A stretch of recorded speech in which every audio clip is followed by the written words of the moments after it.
What happened? You were going along, teaching the way you've always taught, and then suddenly there you were, teaching from a computer in your kitchen? No, you haven't stumbled on some episode from the Twilight Zone. The pandemic is real, and we need to prepare our students to pursue a health profession regardless of the environment we're teaching in. Decisions have already been made about the return to school for the fall of 2020.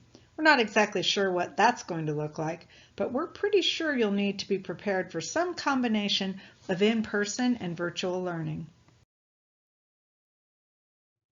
You may be familiar with the term blended learning. Actually, blended learning has been an important part of adult learning theory for years.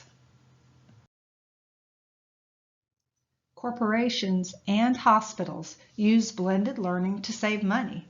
They use computer-based training for things people need to know and classroom training for things that people need to do.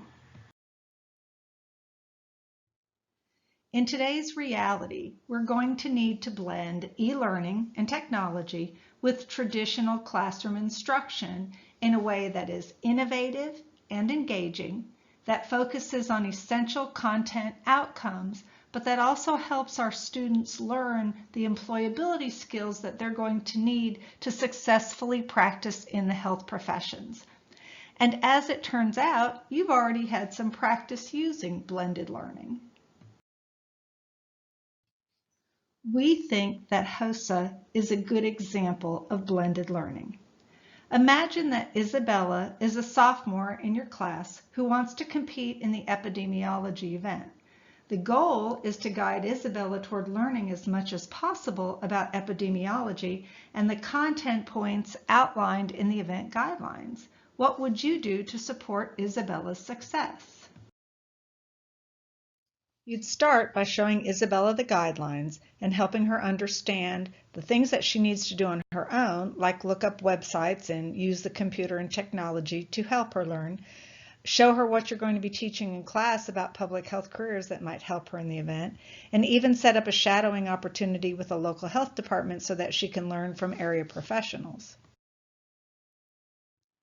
Thanks to your guidance and encouragement, Isabella will eventually take off on her own. She'll find some online courses and other ways of learning all about epidemiology and explore the videos that are available on the CDC website and on YouTube.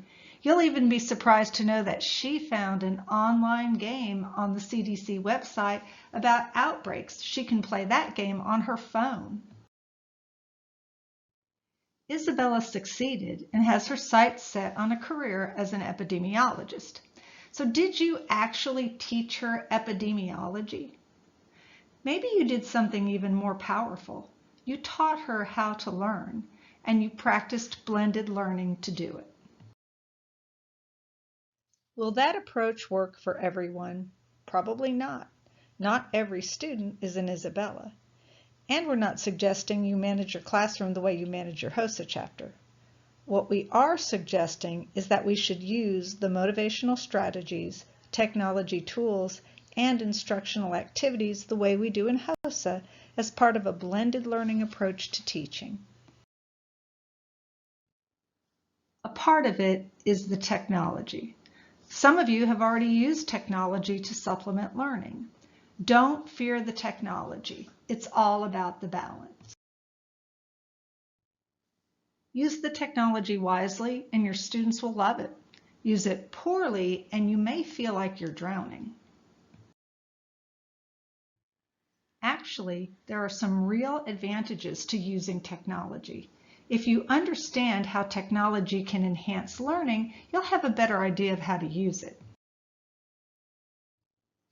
Technology is their comfort zone. Most of your students are very comfortable using technology, and they're a lot better at it than we are. Technology gives students some control. They can work at their own pace. They can speed up or slow down and work at a time that suits them best, even if it's 1 o'clock in the morning. With their smartphones, they have the technology at their fingertips. The technology can be very efficient. The delivery cycles are shorter, and it takes less time to learn using technology than it does with a traditional learning environment. And finally, technology helps learning retention. Compared to lecture, online learning is more than twice as effective. Why should we embrace and use technology in this new blended learning environment? Well, there are lots of reasons.